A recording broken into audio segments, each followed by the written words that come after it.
Hello dear students, आज हम chapter 5 समांतर श्रेणी शुरू कर रहे हैं, अर्थमेटिक प्रोग्रेशन। और इसी के साथ हम वर्कशीट 48 भी कर लेंगे। तो आप देखिए, हैरान हो रहे होंगे बेटा कि ये कहाँ से नेचर के फोटोज का हमने क्या करना है मैथ्स में। But as you all know, ईश्वर सबसे बड़ा मैथमेटिशियन है ना। उसने देखिए हर चीज में मैथ्स लगा रखा है। यहाँ देखिए लीव्स एक सेम पैटर्न फॉलो करते हुए आगे बढ़ रही है ना। यहाँ देखिए एक ही पैटर्न से, ऐसा नहीं है कि एक बार छोटा है फिर उसके अकॉर्डिंगली आगे उसी रेशो में बढ़ते चले जाते हैं, है ना। हर जगह आपको एक सिस्टम दिखाई देता है नेचर में। अपनी बॉडी को ही अगर हम देख लें तो there is a certain system in each and everything. तो हम तो मैथ्स में नंबर्स की बात करते हैं ना। देखिए ऐसे पैटर्न आपको आते भी होंगे सॉल्व करने कि इसके अगले टर्म्स लिखिए 1 2 3 4। इसके आगे आप इजीली बता सकते हो क्या आएगा, 5 6 7 8 एंड सो ऑन। नेक्स्ट देखिए 2 4 6 8, यानी कि आपको बहुत इजीली समझ आ रहा है 10 12 14 एंड आगे चलते जाएंगे। नाउ 20 17 14, यानी कि 3 3 कम हो रहा है आपकी बार, तो आपको यहाँ पे भी क्लियर है। 8 5 2 एंड सो ऑन। नाउ 200 100 50 25, यहाँ पे क्या हो रहा है, 2 से भाग हो रहा है ना। तो आप भी अगला टर्म निकालने के लिए 2 से भाग कर दोगे, 25/2। Next will be 25/4, 25/8 and so on. Now 3 into 6 3 6 12 24 48, 2 से मल्टीप्लाई हो रहा है अब, है ना। तो आपको भी क्लियर समझ आने के बाद आप नेक्स्ट टर्म लिख देंगे 192 एंड सो ऑन। ऐसे ही ज्योमेट्री में भी हमारे कुछ पैटर्न्स होते हैं। सर्कल है, रेक्टेंगल, सर्कल, रेक्टेंगल, तो आप इजीली कवर कर सकते हैं ना। तो यहाँ इस चैप्टर में बेटा हम एक सर्टेन पैटर्न को फॉलो करेंगे जो हमारे सीरीज या होगी, उसमें या तो हम एक ही नंबर को बार बार प्लस करेंगे या उसको माइनस भी कर सकते हैं। तो ऐसे जो सीरीज बनती है उसे ही हम अर्थमेटिक प्रोग्रेशन कहते हैं।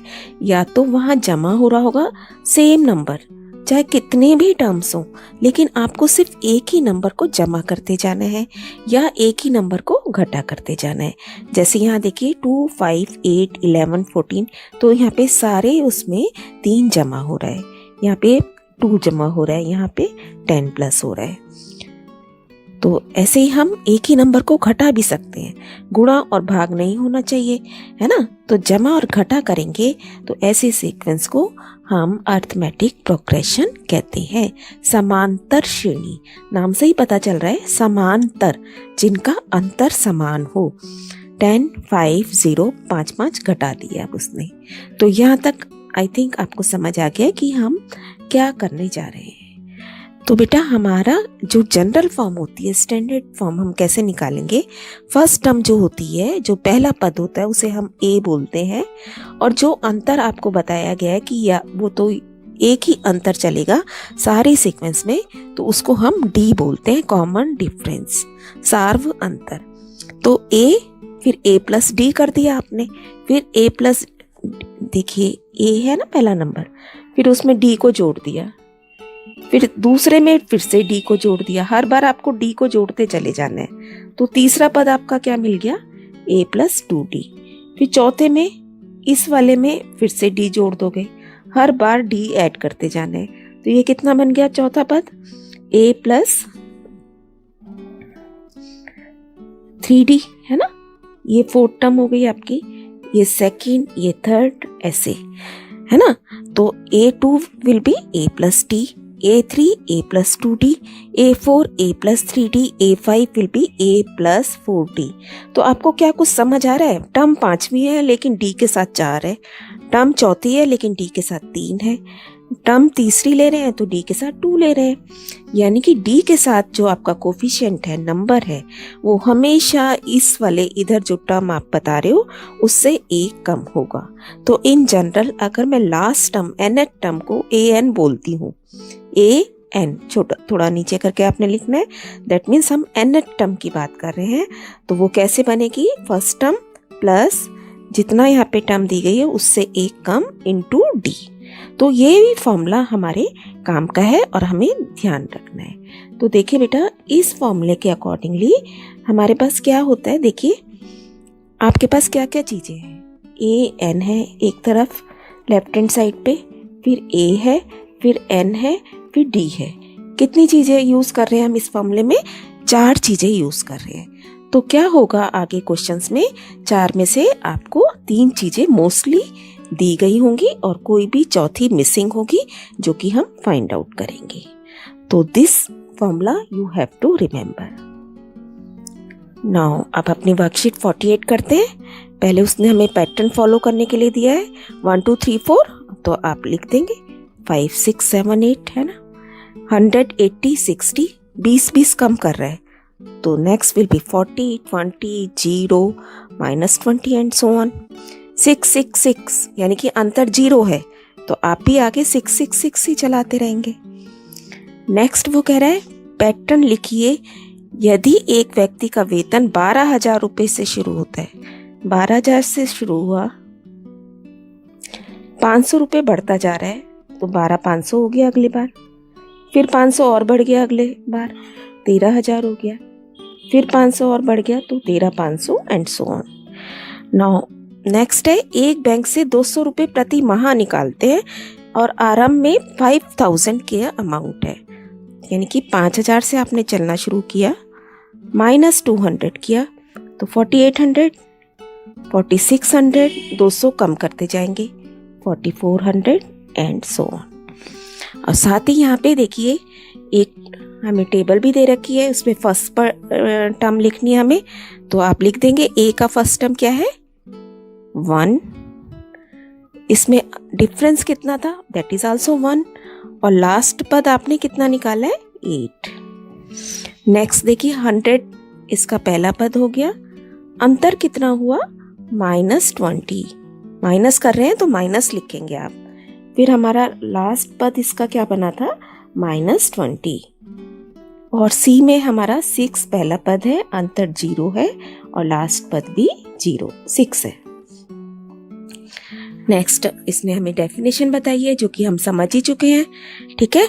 और यहाँ पे एक क्वेश्चन भी है कि यदि इस एपी के 90 पद हैं, एपी आपको दे रखी है 18 25 32 39 एंड सो ऑन, तो हम लिख लेते हैं व्हाट इज ए 18 है ना, डी कितना हो गया 7, साथ साथ आगे प्लस करता जा रहा है, और एन कितना बता रहा है बेटा हमें 90।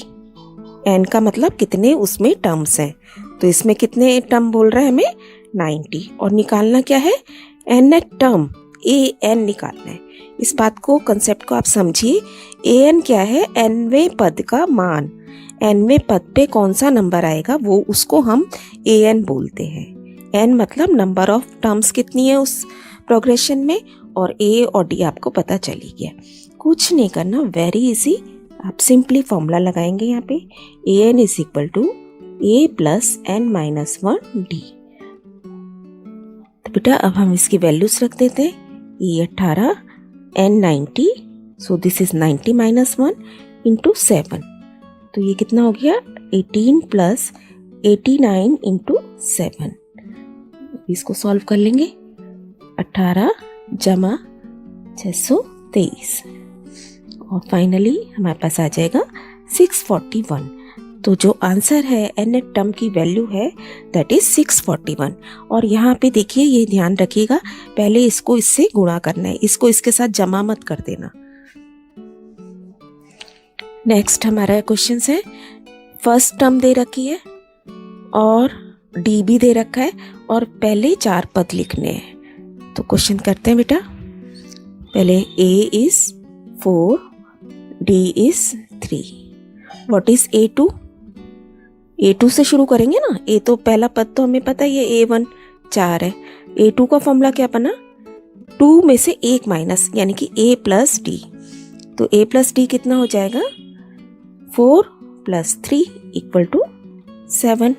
ऐसी A3 कितना हो जाएगा A प्लस 2D, 3 से 1 कम, सो 4 प्लस 2 इंटू 3 यानी कि 10।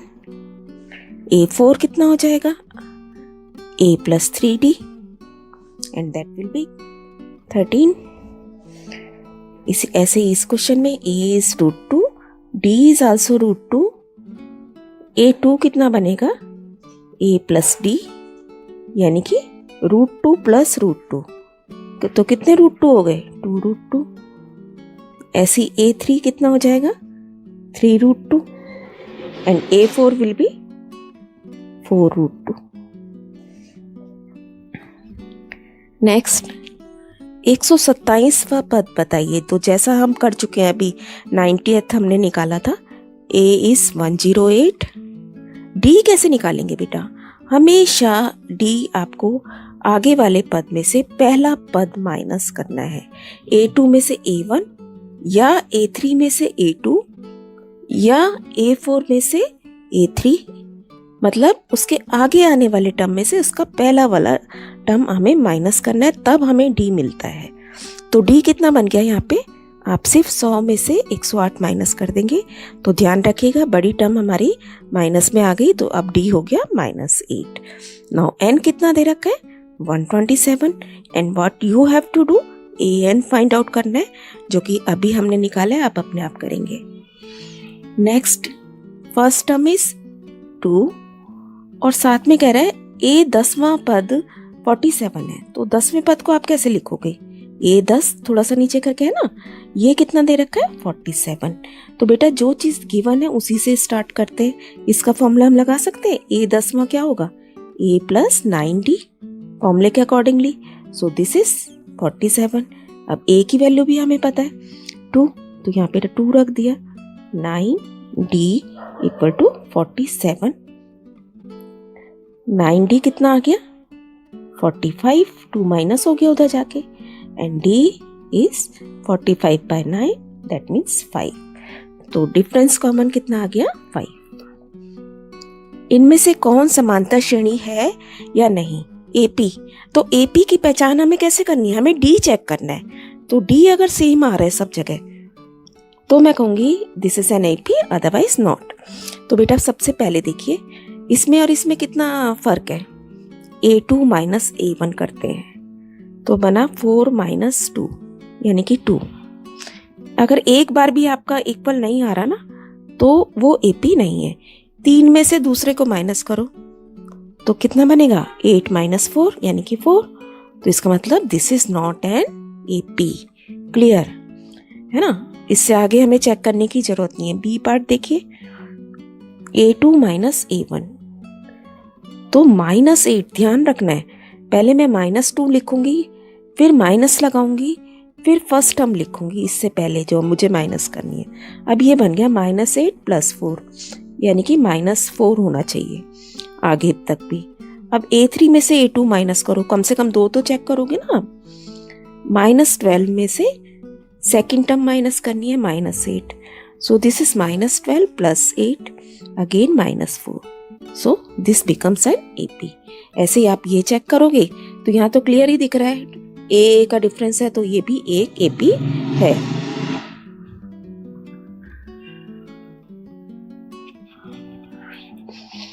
नेक्स्ट है फर्स्ट टर्म और D बताइए। A बताना है और D बताना है। तो फर्स्ट टर्म तो बेटा A में हमें पता ही चल रही है, व्हाट इज A? 34 और D हमने सीख ही लिया निकालना, दूसरी में से पहली को माइनस करना है। तो 32 माइनस 34, इन क्वेश्चंस में आपको यही प्लस माइनस का ध्यान रखना है। D बिकम्स -2, B आप अपने आप करेंगे। फर्स्ट 4 टर्म्स लिखनी है तो A इज 10, D इज 10। देखिए तो A2 से स्टार्ट करते हैं। A2 का फॉर्मूला क्या है? A प्लस D, क्या बन गया? 20। A3 A प्लस 2D है ना, यानी कि 10 plus 20 it is 30। Now you can easily right A4 is 40। ऐसे ही आप यहाँ पे कर लेंगे। B पार्ट देखिए, A is 1, D is half, half का मतलब 0.5 भी मैं कह सकती हूँ ना। तो A2 क्या बन जाएगा, 1 प्लस 0.5 यानी कि 1.5। A3 क्या हो जाएगा, फिर से 0.5 ऐड कर दो, 2 हो जाएगा। A4 क्या हो जाएगा, 2.5। आप अपने आप करेंगे बाकी। नेक्स्ट देखिए, A plus 15D equal to 100 में N क्या है। तो N हमें कहाँ से पता चलता है बेटा, जो D का कोफिशिएंट होता है वो N से 1 कम होता है, यानी कि N-1 हमें 15 दिया गया है। तो N कितना हो गया, इसका मतलब N 16 था, है ना, वो आप समझ ही चुके हैं। नेक्स्ट है 10वां पद बताइए। तो 5वें क्वेश्चन के लिए हम लिख लेते हैं, A कितना है, -43। D कैसे निकालेंगे आप, -37 minus 43, so it is -37 plus 43। अब बड़ी टर्म का साइन आ जाएगा 6। अब हमें n भी पता है, n कितना है 10, और ऐसे क्वेश्चन भी हम पहले कर चुके हैं। तो A10 निकालना है मुझे फॉर्मूले के हिसाब से, A प्लस 9D। अब बस वैल्यूज रखनी है। A की वैल्यू क्या है, -43 प्लस 9 इंटू 6 -43 प्लस 54, तो ये कितना बन गया, 11। आपके पास इसकी वैल्यू कितनी आ गई है, 11। Next question, A14, A12, 124। तो लिख लेते हैं बेटा, A is 14, A12 हमने अभी पहले भी किया ऐसा क्वेश्चन जिसमें A10 दिया गया था। तो फॉर्मूले के accordingly A12 is A plus 11D is 124। Now A की वैल्यू रख देंगे आप, 14 plus 11D equal to 124। 11D is equal to 14 minus करना है आपको, इसमें से कितना आ जाएगा, तो D कितना बना, 11 से डिवाइड कर देना है, D is 10। तो आई होप बेटा you have enjoyed this topic and अच्छे से प्रैक्टिस कीजिए, इसको समझिए। छोटा सा चैप्टर है और इंटरेस्टिंग भी है। Keep on learning, stay blessed.